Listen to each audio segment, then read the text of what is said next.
Bismillahirrahmanirrahim. Assalamualaikum warahmatullahi wabarakatuh. Teman-teman, Waalaikumsalam warahmatullahi wabarakatuh. orang-orang para penjaga kewarasan, hari ini ketemu lagi di channel ini. Alhamdulillah ada seorang penjaga kewarasan yang tidak main-main. Dipanggilnya sih sederhana, Kang Aib. Tapi beliau hari ini dipercaya oleh PBB, United Nations, untuk menjaga atau melindungi vulnerable person, terutama yang berkaitan dengan data-data yang dari mereka. Kang Aib adalah salah satu praktisi cyber dan keamanan data yang bekerja di PBB. Kang Aib, apa kabar? Batuk, alhamdulillah, tapi Batuk. sehat Pak BW. Musim Jadi, pancaroba mungkin. jadi tidak sehat. Sehat, tapi sedikit batuk ini. Ya, ya. Yang diperlukan sekarang di Indonesia bukan sekedar orang yang sehat, Kang Aib, orang yang waras. Oh, wow. Iya. Karena kesehatan tanpa kewarasan nyaris tak ada gunanya. Waduh. Pak BW romantis sekali memang. Bu, bukan romantis.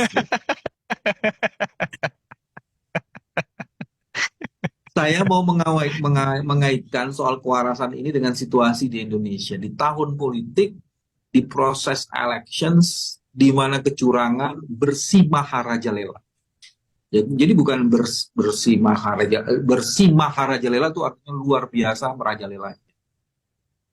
Dan hari ini percakapan kita soal kecurangan. Dan kecurangan itu berkaitan dengan sistem IT. Sistem IT-nya dari penyelenggara pemilu. Sejauh ini Kang Aib mengikuti nggak proses pemilu di Indonesia yang berkaitan dengan sistem IT-nya KPU ini? Ya, saya dan teman-teman dari Cyberity itu mengikuti sekali karena kami melihat kejanggalan yang luar biasa terjadi itu pada November 2023.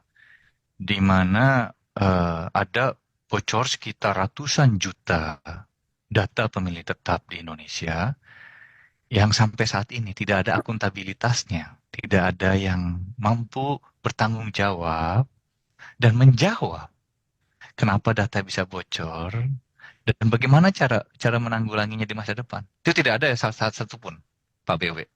Hmm. Untuk lembaga sebesar KPU, kami sangat sedih sekali dengan realita ini. Jumlahnya itu kira-kira 204 juta DPT, Kang Aib. Ya, Bisa diakses dari black web market. Dan ya, KPU sudah menyatakan betul ada kebocoran.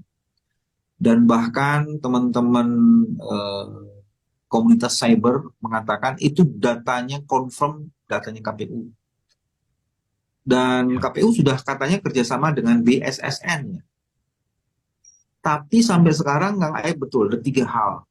KPU tidak pernah menjelaskan kenapa data itu bisa bocor. KPU Ya, tidak pernah meminta maaf atas bocoran itu. Dan kemudian ya. KPU belum menyatakan bahwa dia bertanggung jawab terhadap bocoran itu. Jadi sampai sekarang kita nggak tahu kenapa data itu bocor. Tapi kalau menurut Kang Ya. Ayub sendiri, kenapa data itu bisa bocor sebagai praktisi cyber dan keamanan data? Banyak hal yang terjadi sebenarnya mengapa sebuah data menjadi bocor. Yang pertama itu kemungkinan besar adalah arsitekturnya. Jadi arsitekturnya memang tidak dirancang untuk Hmm. keamanan dan melindungi data warga. Nah, ini kan jadi Hmm. pertanyaan sangat serius gitu. Jadi kita tidak bisa menyalahkan arsitek saja ya, Pak BW.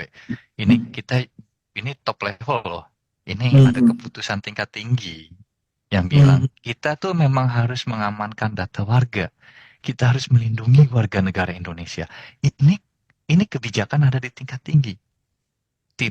Bukan cuma developer, orang-orang yang di bawah yang bikin coding saja, tapi ya, top level ini yang menentukan. Yang jadi pertanyaan adalah apakah ada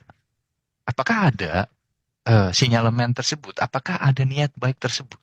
Dan niat baik tersebut baru akan ada. Kalau saya percaya ada niat baiknya. Tapi ini kan kepercayaan. Yang publik butuh adalah bukti. Buktinya apa loh? Hmm. Ada, kalau ada memang ada buktinya, ada audit. Setiap tahun itu ada namanya audit keamanan IT. Setahu saya Hmm. ya di lembaga-lembaga Indonesia, karena lembaga Indonesia itu setiap tahun harus membuat anggaran. Dan anggaran itu kan melihat dari apa sih yang kita butuhin, apa sih yang kurang dari anggaran kita, apa sih yang harus ditambah, apa yang harus dikurangi. Ini wajar, tiap tahun ada begini di lembaga. Mohon saya dikoreksi kalau saya salah. Dan di sini ada audit, audit dalam dalam sistem. Apa yang kurang, apa yang lebih, apa yang bisa kita tambah, apa yang bisa kita kurangi. Eh, ini sudah ada dan KPU sudah bilang bahwa sudah ada audit tersebut. Nah, Hmm. kan jadi pertanyaannya adalah kalau memang ada itikat baik, silahkan dilempar ke publik. Jadi kita bisa lihat secara sama-sama. Kita tidak mau menghakimi KPU ya Pak BW. Kita mau membantu KPU, kita mau agar pemilu kita jujur, adil, dan transparan. Karena ini hajatan bersama, hajatan rakyat. Saya Iya, juga warga negara Indonesia ya. iya. Kang Aib sopan sekali sebagai orang Bandung Tea. Mari kita periksa informasi dan fakta-faktanya. Hmm. Isu mengenai IT audit atau audit IT ini bukan baru tahun ini. Hmm. 2019 itu sudah pernah digaungkan pada saat pemilu juga. Hmm. Dan Hmm. kalau hari ini kemudian belum ada auditnya, maka kemudian kita akan bertanya-tanya, KPU ini serius nggak untuk melakukan audit? Atau Benar ini sekali. sengaja supaya tidak serius dan kemudian memang terjadi masalah macam-macam. Terus yang kedua, Ya. saya setuju isu mengenai audit ini problemnya salah satunya mungkin arsitekturnya. Tapi kalau ditarik lebih ke Hmm. atas lagi, ada pihak yang harusnya punya sensitivitas dan punya Hmm. komitmen untuk melindungi data warga negaranya. Dan Benar sekali. kalau mau ditarik, karena Kang Aib terlalu sopan, kalau ditarik itu harusnya kita punya kementerian yang mengurusin ini kan Kang Aib. Informatika dan komunikasi dan informatika. Kita punya itu dan di atasnya lagi ada presiden. Dan kasus KPU itu di dalam undang-undang kita dia harus minta maaf loh mestinya. Dan ini tidak pernah Hmm. dilakukan.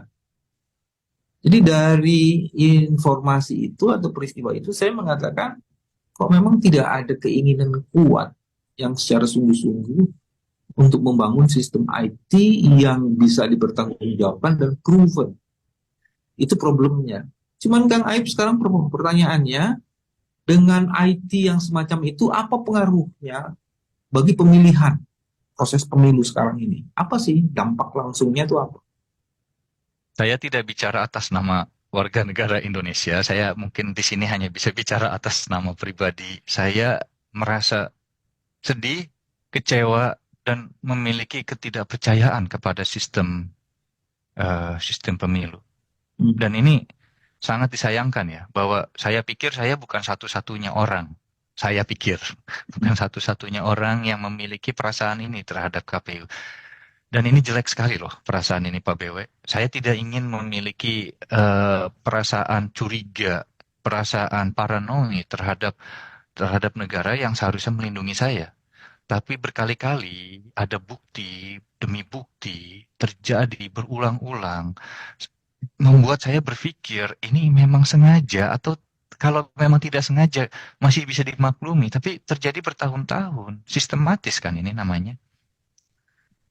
Dan Oke. ini ya ya saya jadi maaf, jadi ini curhat pribadi bahwa Nah, bahwa saya kalau memiliki begitu rasa itu ini. menyebabkan kalau orang tidak percaya, berarti legitimasi dari KPU terutama di lembaga auditnya menjadi bermasalah ya di situ ya. Ini ini dari saya pribadi Pak BW, dan saya tidak tahu apakah teman-teman lain juga memiliki rasa seperti ini terhadap KPU, dan saya tidak mau menanamkan perasaan ini kepada orang-orang. Dan jika tapi saya sudah memiliki rasa ini, rasa ketidakpercayaan, dan ini hanya bisa dijawab dengan audit transparan KPU. Gini loh, audit keamanan kita tiap tahun gini loh. Gini loh cara kita melindungi data warga negara Indonesia tuh gini. Gini cara kita membuat teman-teman di Indonesia aman. Ada bocor kemarin, ini masalahnya. Itu dijelaskan, Pak.